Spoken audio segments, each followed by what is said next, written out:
ఈ trending post కోసం INSAT open చేసి ఫోటో మీద బ్లాంక్ పేజ్ తీసుకోండి. దాని రేషియో 9:16 తీసుకోండి. నేను గ్రే కలర్ బ్యాక్‌గ్రౌండ్ తీసుకున్నాను. దెన్ మీకు నచ్చిన ఫాంట్‌లో మీరు టెక్స్ట్‌ని అనేది యాడ్ చేసుకోండి. ఇక్కడ నేను రష్మిక మందన్ ఫోటో యాడ్ చేస్తున్నాను. సో, అందుకని రష్మిక మందన్ అని రాసుకుంటున్నాను. ఇక్కడ మీకు నచ్చిన టెక్స్ట్, మీకు నచ్చిన ఫాంట్ అనేది రాసుకోండి.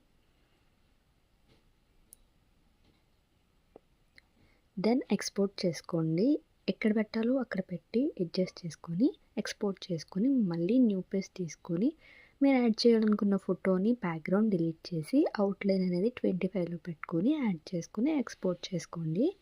దెన్ ఫోటో ఓపెన్ చేసి, ముందు ఎడిట్ చేసుకున్న టెక్స్ట్‌ని, తర్వాత పిఐపి మోడ్‌లో మీరు యాడ్ చేయాలనుకున్న బ్యాక్‌గ్రౌండ్ తీసేసిన ఫోటోని యాడ్ చేసి, నచ్చిన స్టిక్కర్ యాడ్ చేసుకొని, ఎక్స్‌పోర్ట్ చేసుకోండి. సబ్స్క్రైబ్.